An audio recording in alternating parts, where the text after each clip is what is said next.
स्फुटं प्रेम्णा नित्यं स्मरणमतदातं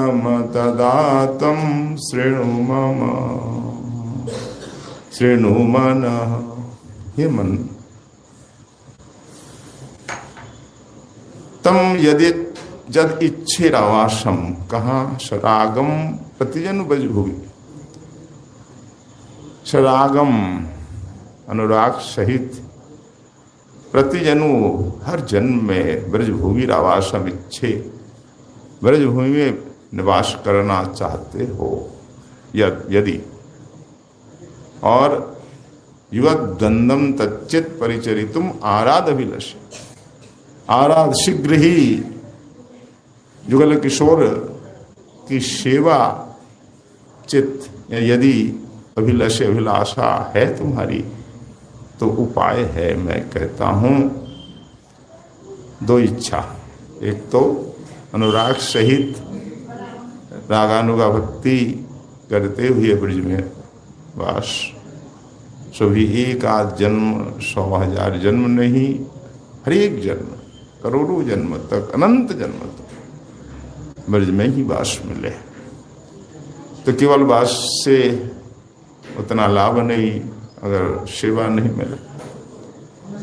अगर तुम शीघ्र ही सेवा प्राप्ति की इच्छा रखते हो, इसकी सेवा, राधा माधव की सेवा, तो उसका उपाय है मेरे पास। मन, क्या मेरे पास है उपाय? क्या उपाय?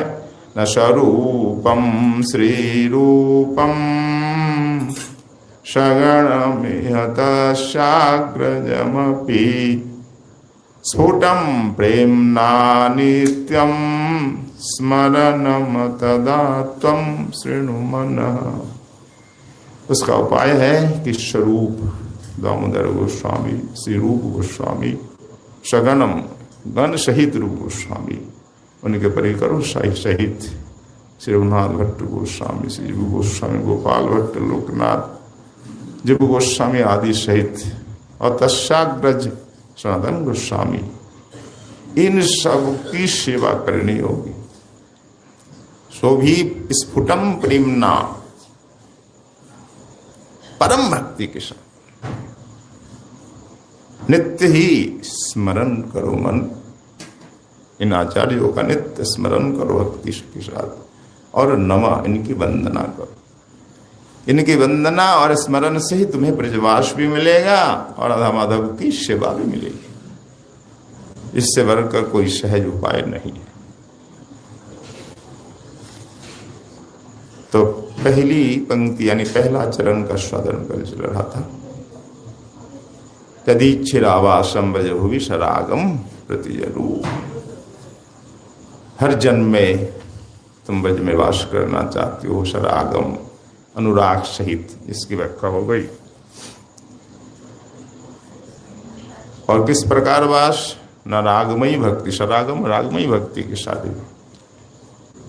शरागम का दूसरा अर्थ दिया है रागानुगा भक्ति के साथ ब्रज में वास करना। ब्रज परिकरों की जो भक्ति है वो रागात्मिका है, रागमयी है, और उनके अनुगत्य में जो भजन है उसे कहते हैं रागानुगा भक्ति। विराजंतिम अभिव्यक्तम ब्रजवासी जनादिषु रागात्मिकम अनुसृता सा या रूप रागानुगा उच्यते। तो रागमयी भक्ति है रागात्मिका नाम, तहा सुनि लुब्ध है कौन भाग्यवान। लोभे ब्रजवासी भावे करे अनुगति, शास्त्र युक्ति नहीं माने रागानुगान प्रति। इस रागानुगा भक्ति से भजन करो। तो ब्रजवासी जनों में जो सुस्पष्ट भाव में प्रकाशित राग है, उसी राग मयी भक्ति को ही रागात्मिका कहते हैं। उस भक्ति का अनुगता जो भक्ति है उसे रागानुगा कहते हैं।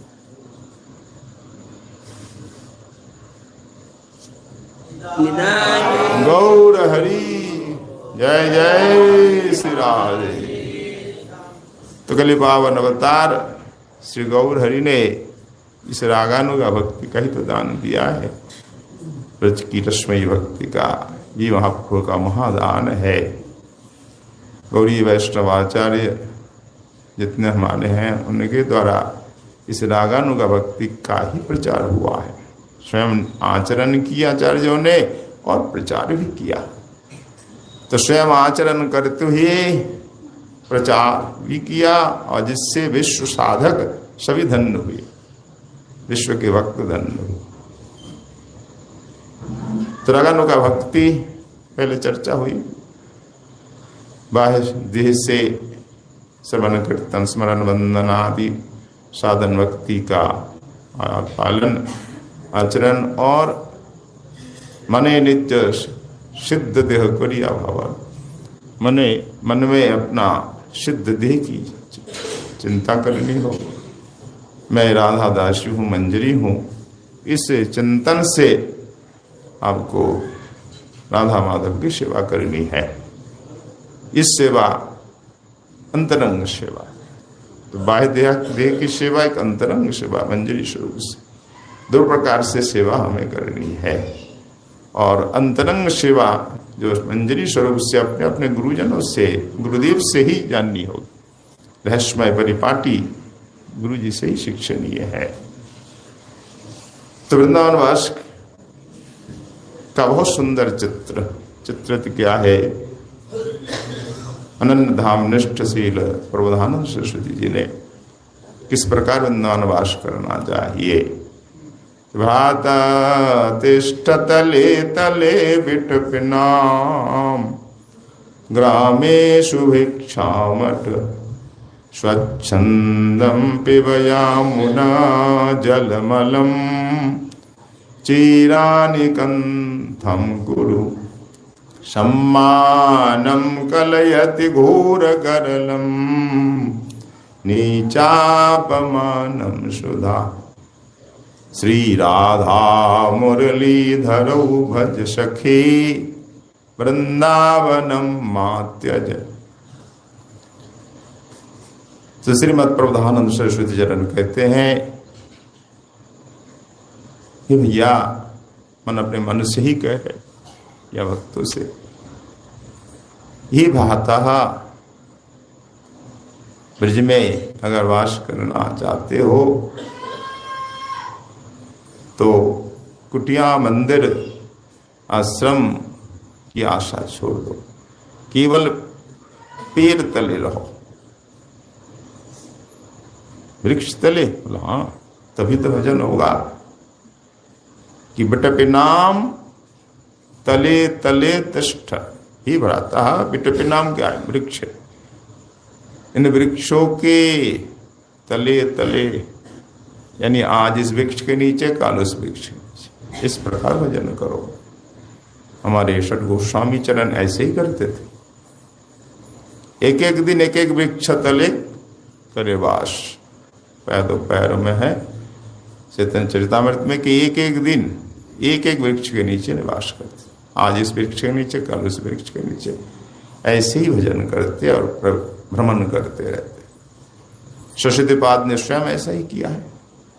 लोकनाथ गोस्वामी के चरित्र आधारित ही। तो ये है ब्रजवास, श्रेष्ठतम ब्रजवास, सर्वोच्च वास, परमहंस जनों का वास। तो वृक्षों के नीचे तले तले, यानी नीचे निवास करो। अच्छा, हम वृक्ष के नीचे रहें और क्या खाएं? क्यों? ग्रामेषु भिक्षामठ। ब्रजवासी क्या भिक्षा नहीं देते? मधुकरी। गांवों में जाओ, मधुकरी मांगो, खाओ। तो ऐसे ही तो खाते थे पहले। आज मधुकरी हमारे यहाँ चलती है, पर आज कुटिया तो बनाई सब लोगों ने। पेड़ के नीचे रहना आज असंभव सा हो गया। पहले रहते थे, वर्षा में कैसे रहते थे? वृक्ष के कोटर में, बड़े बड़े वृक्ष, उसमें जो खोखला स्थान है उसमें रहते थे।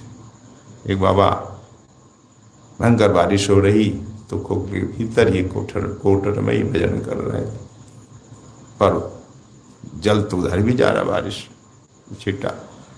बाबा भीग रहे थे। अब पेड़ में दो मोर थे, एक दूसरे से कह रहा है अरे वो देखो संत भीग रहे हैं, कांप रहे तर तर, जाओ ना कुछ सेवा करो, उनकी सहायता करो। तो तुम जाओ ना, चल हम दोनों ही चलते। तो दोनों मोर आकर के अपने पंख फैलाकर बाबा के सामने खड़े हो गए। जिसके पशु पक्षी भी सेवा करते संतों की, कभी उन्हें कष्ट नहीं। हमारे श्री लोकनाथ गोस्वामी भी ऐसी भजन करते, सर्दियों में बारिश में घुस जाती कुटोर में।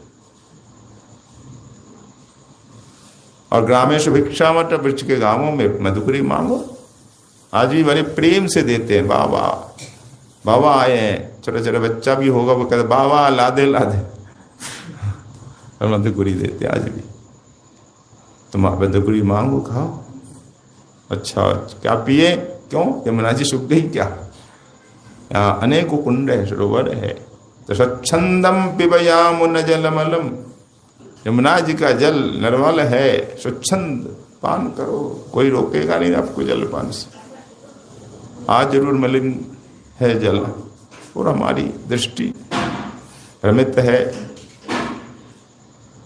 दूषित दृष्टि से हम मैली यमुना देख रहे हैं। तो है यमुना जी निर्मल अमृत के समान जल है। तो उस यमुना जल का पान करो, ठीक है, जलपान भी हो गया, भिक्षा भी मिल जाएगी। और पहनेंगे क्या? कहते चिरानी कंथाम गुरु, जगह जगह चित्रे परे होंगे ना, बस के टुकड़े इनको उठा लो, यमुना जी में धो करके सील लो, कौपिन भैरवास बना लो और कंथा बना लो, गुदरी। ऐसा ही पहले के संत करते थे। नवद्वीप में रहने वाले सिद्ध से गौर किशोर बाबा जी महाराज ऐसे करते, रस्ते में इधर उधर पड़े रहते, वस्त्र के खंड सब उठा लाते, गंगा जी में धो करके सुखा करके सील लेते, उसी को उड़ते पहनते, पेड़ के नीचे रहते। एक बार एक जमींदार के यहाँ पाखाना जो जिसका व्यवहार नहीं किया जाता, बहुत दिन से पड़ा है ऐसे ही, उसी को साफ करके गंगा जल से धो करके उसी में रहने लगे। और उनके हरिनाम से, नाम जब से एक एक ईंट नाममय हो गई। उनका शिष्य जब एक गुरु जी के पश्चात उसे भजन करने गए, हमारे गुरु जी ने भजन किया, मैं भी करूं। जब भजन में बैठे तो रात को क्या देख रहे हैं, एकांत में हर ईंट से ध्वनि आ रही, हरे कृष्ण कृष्ण कृष्ण हरे हरे, हरे राम राम राम हरे। ईंटें भी चेतन हो गई हरे राम के प्रभाव से। अब तो जानती है जनाबाई की कथा, कंडे में से विट्ठल विट्ठल की ध्वनि आई कि नहीं? असंभव नहीं कुछ। हरे राम की ऐसी दिव्य महिमा है।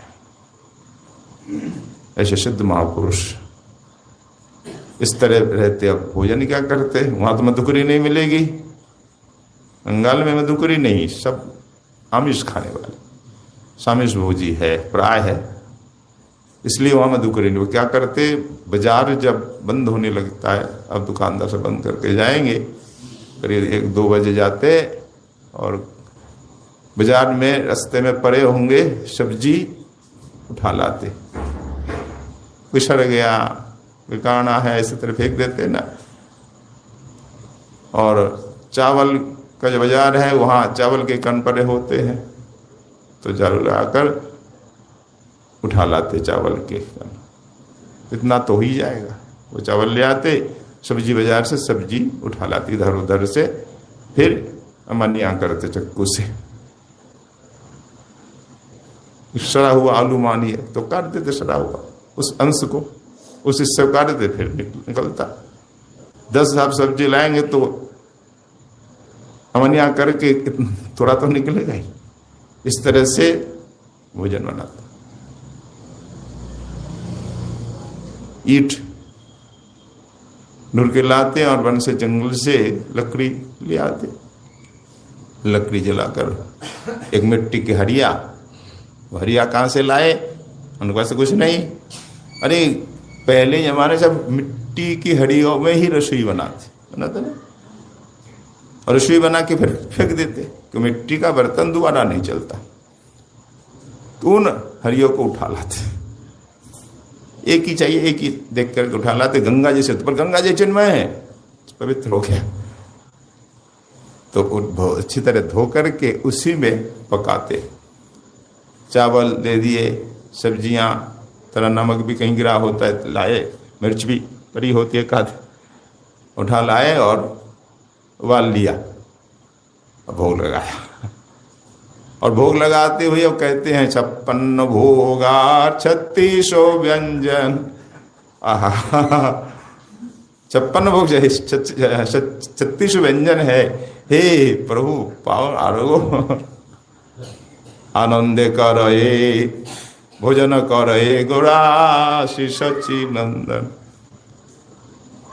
तो समाजवाड़ी में उस समय वो रहती थी रामदेव बाबा जी महाराज की गुरु बहन ललिता माई, है तो पुरुष पर सखी भाव में ही रहती थी, सखी वेश में ही। इसी ललिता सखी सब कहते, ललिता बहन, ललिता दीदी, ललिता मैया। तो बाहर निकलती, बाबा बाहर मंदिर के बाहर बरामदा होता है कहीं, जैसे हर मंदिर के बाहर होता ही है कुछ चौखंडी बाहर बरामदा, वहीं बैठे बैठे भोग लगा रहे। निकल करके ललिता मैया कहती है, बाबा आपने क्या भोग लगाया? उबले हुए चावल सब्जी एक ही साथ सब बना करके 56 भोग कहाँ से 36 व्यंजन कहाँ से आए? बाबा हाथ जोड़ते, अरे हम तो मानसी भोग लगाते, मानस में भोग लगाते, और हमको इसी में ही 56 भोग का स्वाद मिल जाता है। ऐसे ऐसे संत हुए हैं, बहुत पुरानी बात भी नहीं है, 150 वर्ष करीब पुरानी बात है। तो इन्होंने कभी किसी से मांगा नहीं, न कुटिया बनाई, किसी से न भोजन मांगा, धन तो बहुत दूर की बात, न किसी से वस्त्र मांगा, कुटिया नहीं बनाई, ऐसे पैरों के नीचे रहे, इस तरह से उठाकर भोजन बनाते पाते। तो धन्य है ऐसे संत।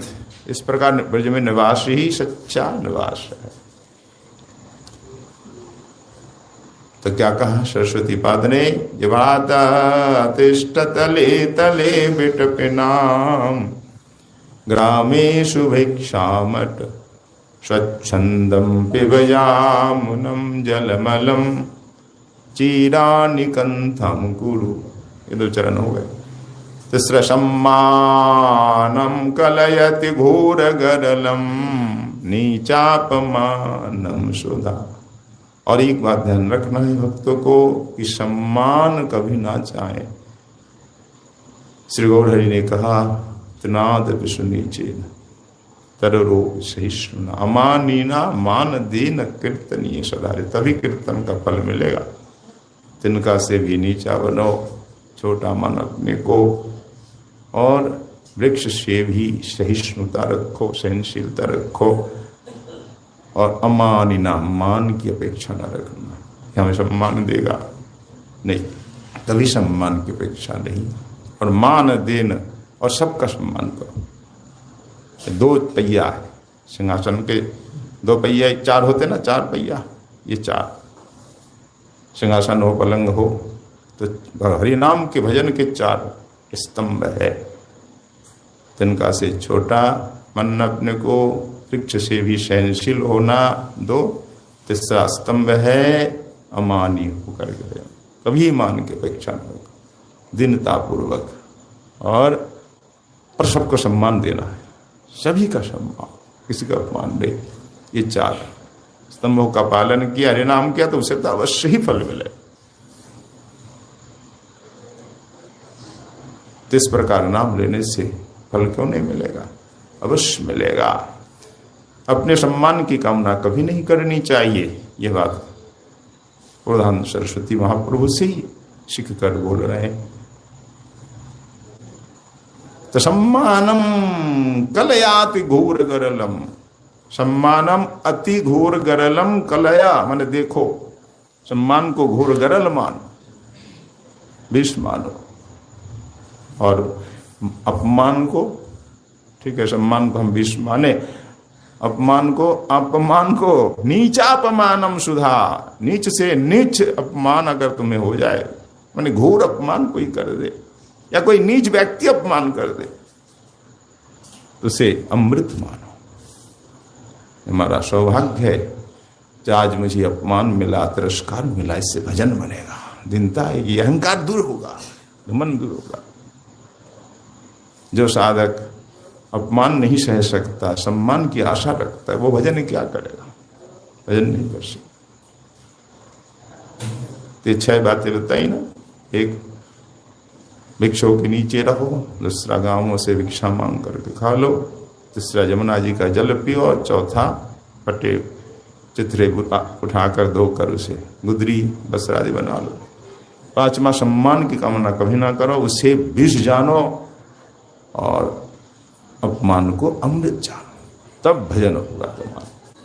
वृंदावनवास तभी तुम्हारा परम सार्थक होगा। तो ऐसा तो योगी भी कर सकता है, ज्ञानी भी, ऐसे बड़े बड़े योगी भी करते हैं, कर सकते हैं, ज्ञानी कर सकते हैं। इसीलिए कह दिया अंतिम चरण में, नहीं केवल इस तरह बात से नहीं होगा, भजन करना पड़ेगा। ये हमारा क्या है? प्राण सर्वस्व है। किसी राधा मुरलीधरौ भज सखे, वृंदावनम मात्यज। हे सखे, प्रेम से समझा तो समझ जाता है सब। हमारे रघुनाथ गोस्वामी मन शिक्षा में भैया कहकर पुकार रहे हैं मन को, बड़े प्यार से समझा रहे हैं, यहाँ भी प्यार से। हे सखे, श्री राधा मुरली धरऊ भज। ऐसा नहीं जी केवल इतना ही पालन करो, योगी के और ज्ञानी भी कर सकता है, पर तुम भजन करो। ये मूल बात है श्री राधा मुरलीधर का भजन। अकेले कृष्ण नहीं, राधा कृष्ण, मुरलीधर कृष्ण, तो राधा मुरलीधर का भजन करो। और सुन लो, वृंदावनम मात्यज, ये 8वीं बात हुई। 7वीं राधा गोविंद का भजन, 8वीं वृंदावन को छोड़ना नहीं, कभी नहीं छोड़े। चाहे घोर विपत्ति आ जाए, अपमान मिले, कोई देह के शरीर को खंड खंड कर दे, टुकड़े टुकड़े कर दे, पर वृंदावन नहीं छोड़ना। करोड़ों चिंतामणि मिले तो भी वृंदावन नहीं छोड़। मिलंतु चिंतामणि कोट कोटया, स्वयं हरि ही द्वारम उपैति वा वही। तुम्हारे निकट द्वार पर हरि खड़े हो जाए और कहे, भैया चलो मथुरा आ जाओ, तुमको बुला रहे हो, आ जाओ मथुरा दर्शन कर लो। हरि भी बुलावे मत जाना। मिलंतु चिंतामणि कोट कोटया, करोड़ों चिंतामणि मिले पर मत लेना। वृंदावन को नहीं छोड़ रहा। जो वृंदावन छोड़े उससे बढ़कर अभागा कोई नहीं। तो विपिन राज की सीमा के बाहर हरिहु को न निहार, इसी का अनुवाद है। रे मन वृंदा विपिन बिहार, विपिन में ही रहो। वृंदावन सीमा के बाहर हरि का भी दर्शन नहीं, वृंदावन परे रहो। क्योंकि धन धन वृंदावन रजधानी, कर्म धर्म कर्म जहां बटत जीवड़ी, और मुक्ति भरे तहां पानी। ऐसा है वृंदावन। 4 पदार्थ करत मजूरी, और घर छावे ब्रह्मा से ज्ञानी। हरिराम दास जी की पद है। तो घर घर प्रेम भक्ति की महिमा, यहाँ घर घर प्रेम भक्ति की महिमा। तो सहचरी व्यास बखान। तो वृंदावन इस प्रकार तुम्हें वास करना है ये मन, तभी तुम्हारा वास सार्थक होगा। तो यहाँ क्या कहा गया श्रीदास गोस्वामी जी ने कि ब्रजभूमि में निवास करे, किस प्रकार सराग अनुराग के साथ बड़े प्रेम से वास करो। वृंदावन की एक एक वस्तु, एक एक जीव को भगवान के ही परिकर जानो, सब चिन्मय जानो, सबको प्रणाम करो, किसी की हानि न पहुंचाओ, सबका सम्मान करो, प्रेम सहित ब्रजवास और राधा माधव की सेवा। अगर ऐसी इच्छा है राधा माधव की सेवा मिले, ब्रजवास मिले, तो कैसे मिलेगा ये वास, सेवा कैसे मिलेगी? इसके लिए आपको स्वरूप रूप सनातन श्रीजीव गोपाल भट्ट रघुनाथ भट्ट आदि आचार्यों की शरण लेगी, इन्हीं का आश्रय लो, नित्य इनका स्मरण करो। स्फुटम प्रेमना नित्यम स्मर नम, नित्य स्मरण और नित्य प्रणाम करो। इन्हीं की कृपा से ब्रजवास हमें मिलेगा और युगल सेवा भी हमें प्राप्त होगी। इनकी कृपा के बिना कुछ भी नहीं है। ऐसा दास गोस्वामी जी अपने मन को उपदेश दे रहे हैं, क्योंकि वृंदावन कौन जानता अगर हमारे श्री रूप सनातन आचार्य नहीं जानते। ऐसा कहते हैं प्रियादास जी भक्तमाल की टीका में कि वृंदावन ब्रजभूमि जानत न को प्राय, वृंदावन ब्रजभूमि को प्राय कोई नहीं जानता था। दई दर्शाय, दर्शाया किसने? रूप सनातन आदि आचार्यों ने। दई दर्शाय कैसे? जेती सुख मुख गाई है, सुख मुख से जो कुछ वर्णन किया गया है भागवत जी में, उस वृंदावन का लीला स्थलियों का उद्धार किया है रूप सनातन आदि आचार्यों ने। साथ ही रीति हु उपासना से भागवत की अनुसार, भागवत के अनुसार उपासना रीति भी सिखाई है इन आचार्यों ने। ललियो रस सार सो रसिक मुख गाई है, तो रस सार श्रृंगार रस की भाव मंजरी भाव का दान किया है, ऋषिकों ने ऐसा ही गाया है। तिन्हीं की कृपा से हमें ब्रजवास प्राप्त होगा, सेवा मिलेगी। ये सब कुछ त्याग कर यहाँ आए, बड़े धनवान थे, ये बड़े विद्वान थे कि सब त्याज भज वृंदावन को सब ग्रंथ विचारत, यहाँ आके सब कुछ सब त्याग करे। को सब त्याज, कौन ऐसा होगा सब कुछ त्याग कर आया हो? को सब त्याज भज वृंदावन को सब ग्रंथ विचारत, इतने ग्रंथ किसने लिखे?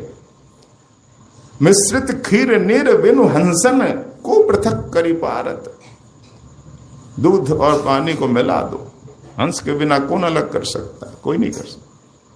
हमारे रूप सनातन ऐसे परमहंस है, आकर के अलग किया, वृंदावन की महिमा को अलग किया। ये पृथ्वी का धरती का अंश नहीं है, ये वृंदावन चिन्मय सच्चिदानंदमय है। यहाँ की उपासना देखो, राधा माधव की उपासना, अनेकों ग्रंथ लिखे, ये सब परमहंस थे।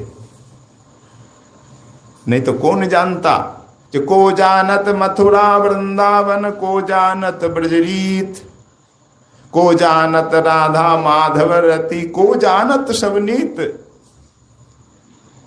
इन आचार्यों की कृपा से हमें प्राप्त हुआ है ज्ञान। नहीं तो कौन जानता वृंदावन मथुरा, सब जंगलमय हो गया था मुस्लिम आक्रांताओं के द्वारा। इसलिए को जानत मथुरा वृंदावन, को जानत ब्रजरीत, ब्रज की रीति उपासना कौन जानता था? को जानत राधा माधव रति, कौन जानता था? राधा माधव की सेवा भक्ति प्रेम सब लोग भूल गए थे। को जानत सब नीति, भजन की जो नीति है रीति है, कौन नहीं जानता? ये सब कृपा करे श्री रूप सनातन ने दर्शाया। तो रूप सनातन गोस्वामी की कृपा से आज हमें वृंदावन मिला, आज हमारे ठाकुर मिले, गोविंद गोपीनाथ मदन मोहन सबसे प्राचीन ठाकुर है। महाप्रभु का आदेश था वृंदावन जाओ, वहाँ निवास करो, वृंदावन धाम का उद्धार, लीला स्थल का उद्धार करो। पहला।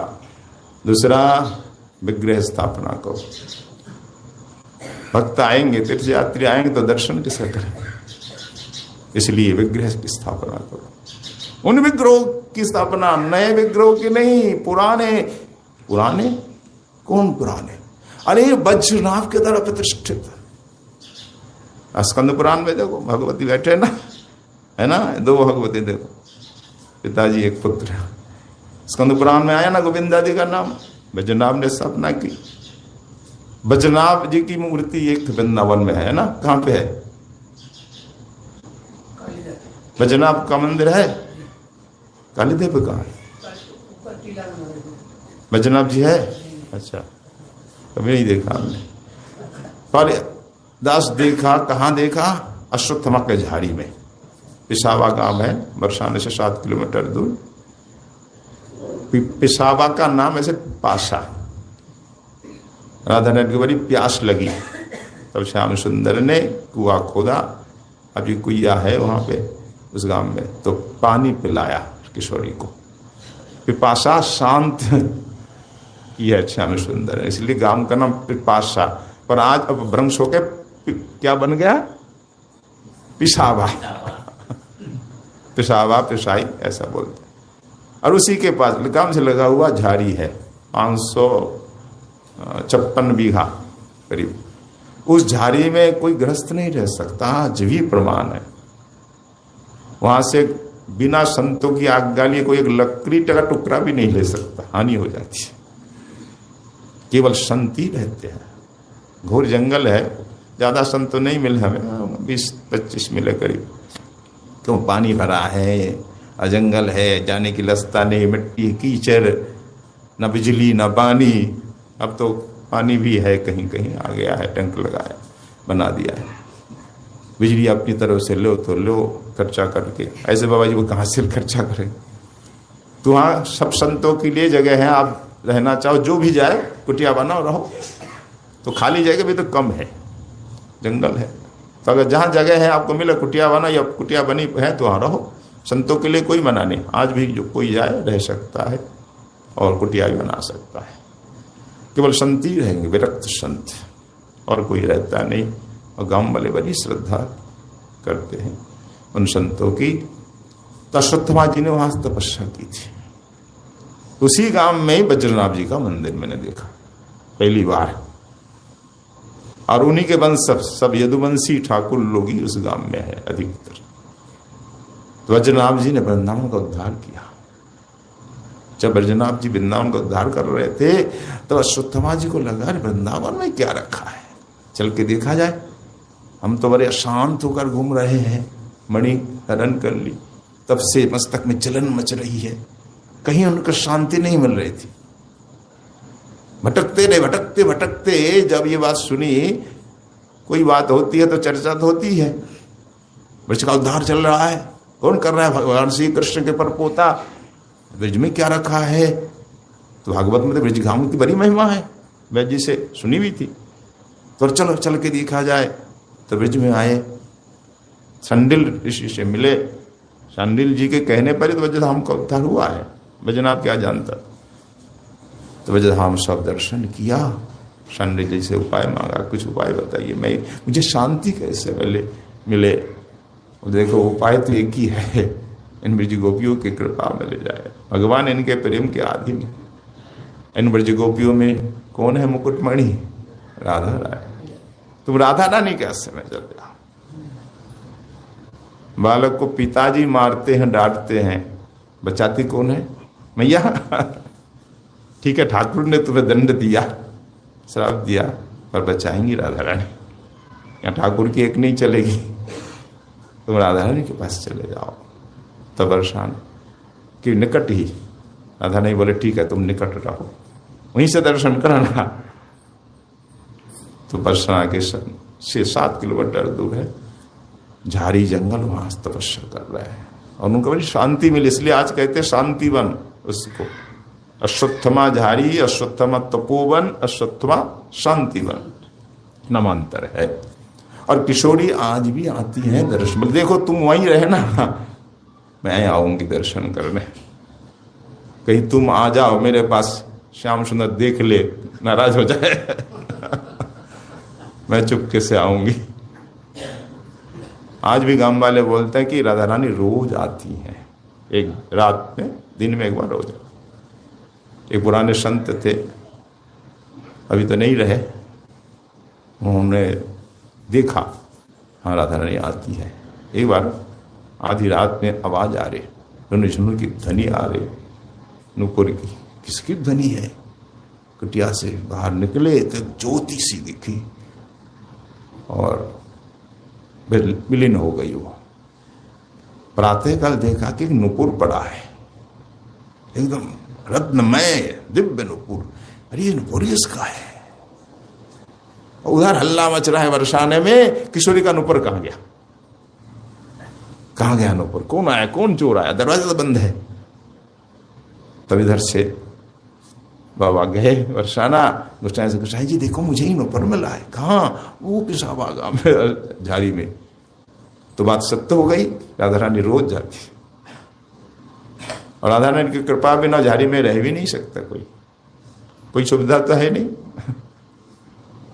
हम तो सुविधा चाहते हैं, पानी मिले, बिजली मिले, इतना ही नहीं, काफी नहीं हमारे लिए। एयर टच मिले हैं और एसी मिले, कूलर मिले, वो हाँ कहाँ मिलेगा। मधुगुरी मांग के खाओ। तो आज भी जंगल में संत लोग रह रहे हैं, भजन कर रहे हैं, बहुत सुंदर लगा, अच्छी जगह है। तो राधा रानी कृपा से अश्वत्थामा जी को भी शांति मिली। तो ब्रजधाम दिव्य है, एक एक स्थल दिव्य है। पहले वैजनाथ जी ने उद्धार किया, फिर सनातन ने। तो महाप्रभु का वो वज्रनाथ जी ने जो विग्रह स्थापन किए ना, उन विग्रहों की खोज करो, उनकी स्थापना करो। नए विग्रह तो आज बाजार से खरीद कर लो, स्थापना कर दो, ये बड़ी बात नहीं है। प्राचीन विग्रहों, प्राचीन मंदिर का जीर्णोद्धार में बहुत बड़ा पुण्य होता है, नए मंदिर से 100 गुना अधिक। ऐसी प्राचीन विग्रहों की सेवा होनी चाहिए। तुमको कहाँ मिलेंगे? बोले तुम जाओ भजन करो, मिलेंगे। भजन से, भक्ति से आकर्षित होकर के तो मिले। सनातन गोस्वामी को मदन मोहन जी मिले मथुरा में, एक गोमाट टीला में नीचे गैया दूध देती थी, तो उस थन का खनन किया गया, तो गोविंद जी मिले गोमाट टीला में। ऐसे गोपीनाथ जी, जमुना जी मिले, सबको विग्रह मिल गए वैजनाथ के द्वारा स्थापित। तो दूसरी आज्ञा थी महाप्रभु की विग्रह स्थापना। तीसरी आज्ञा क्या थी? ग्रंथों की रचना। वो चिरकाल काम देगा कि नहीं। फिर मुसलमान आएंगे, आक्रांत आएंगे, मंदिर तोड़ देंगे, विग्रह तोड़ देंगे, कहीं छिप जाएंगे विग्रह, पर ग्रंथ नहीं जाएगा। ग्रंथ अनादि काल से अनंत काल तक रहे। ग्रंथ ही तो संपत्ति हमारी है। उस संप्रदाय को बड़ा ही धनाढ्य संप्रदाय माना जाता है जिसके बाद ज्यादा ग्रंथ, अधिक ग्रंथ। और ये संप्रदाय में अधिक ग्रंथ है कि नहीं? तो ग्रंथों का निर्माण करो। फिर चौथा आदेश महाप्रभु का था, देखो जो आचरण नहीं करता उसका उपदेश कोई पालन नहीं करता। ढाई मन उपदेश से छटांग भर आचरण श्रेष्ठ माना जाता है। छटांग समझते ना? 4 छटांग में 1 पौआ होता है। आजकल के बच्चे नहीं समझते। दमड़ी, पाई, धेला देखा है, इसके बाद पैसा आना। 64 पैसे में 1 रुपया होता पहले, चले आना। तो छटांग 1 पाव का चौथाई, तो उतना आचरण श्रेष्ठ है। ढाई मन उपदेश श्रेष्ठ। आचरण करो, स्वयं सीखेगा तुम्हें देखकर। इसलिए तुम्हें आचरण करना है। सनातन के लिए आदेश दिया, परम वैराग्य के साथ निवास करो, खूब भजन करो 24 घंटा, एक घड़ी व्यर्थ नहीं जाए। इस प्रकार भजन करके जगत को दिखाया, विश्व को दिखाया। भजन किसे कहते हैं, भक्ति किसे कहते हैं, त्याग वैराग किसे कहते हैं। महाप्रभु के उपदेश में 4 मुख्य उपदेश।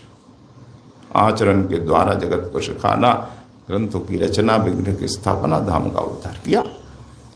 इसलिए इन आचार्यों की कृपा के बिना हम धामवास नहीं कर सकते हैं, न हमें युगल सेवा मिलेगी। ते मन तुम इन आचार्यों की शरण में जाओ, इनकी कृपा प्राप्त करो, तो अवश्य ही तुम्हें ब्रजवास मिलेगा, राधा माधव की सेवा मिलेगी। समय हो गया? क्यों? अधिक बोलने के लिए मनाही है। सताओ की इच्छा है, कोई उठ नहीं रहा है, पर क्या करूं, अधिक बोलने से कुछ असुविधा भी होने लग सकती। तो आज यहीं विश्राम देते हैं। दामोदर अष्टक का पाठ करके कि नमामीश्वरम सच्चिदानंद रूपम लसत कुंडलम गोकुले भ्राजमान यशोदाभियोलूखलद्धावमानम परामृष्टमत्यन्ततो धृत्तो गोप्या रुदन्तं मुहुर्नेत्रयुग्मं मृजन्तं कराम्भोजयुग्मेन शातङ्कनेत्रं मुहुश्वासकम्पतिरेखाङ्ककण्ठ स्थितग्रैव दामोदरं भक्तिलम् इति दृक्ष्वलीला मीरानन्दकुण्डे सघोषं निमज्जन्तमाख्यापयन्तम् तदीयेषु तज्ञेषु भक्तैर्जितत्वं पुनः प्रेमतस्तं शतावृत्तिवन्दे परं देवमोक्षं न मोक्षावधिं वा न चान्नं विनेहं वर्षादपीह इदान्ते वपुरनाथ बालबालं सदा मे मनस्यार्थं अन्नै इदान्ते मुखं भोजमत्यन्तनीलैर्मृतं कुन्तलैः स्निग्धवक्त्रैश्च गोप्या मुहुश्चुम्बितं बिम्बरक्ताधरं मे मनस्या विरास्तामलं लक्ष्यलाभै नमो देवदामोदरानन्त विष्णु प्रसीद प्रभो दुःखजलाब्धिमय कृपादृष्टिविष्टातिदीनं बतानु गृहाणेश मामज्ञमेधक्षिदृश्य कुबेरात्मजौ बद्धमूर्तैव यद्वत् त्वया मोचितौ भक्तिभाजौ कृतौ तथा प्रेम भक्तिं स्वकं मे प्रयच्छ न मोक्षे ग्रहो मे अस्ति दामोदरीह नमस्ते अस्तु धाम्ने स्फुरद्दीप्तिधाम्ने तदयोदरायाथ विश्वस्य धाम्ने नमो राधिकायै तदीयप्रियाय नमो नन्दलीलाय देवाय तु बोलो श्री राधा दामोदर लाल की, श्री राधा नयनानंद जी महाराज की, बड़ी सुरमा कुंज की, श्री रघुनाथ दास गोस्वामी पाद की मनः शिक्षा की, सब संतन की, सब भक्तन की, आज के आनंद की। जय जय श्री राम। निताई गौर हरि।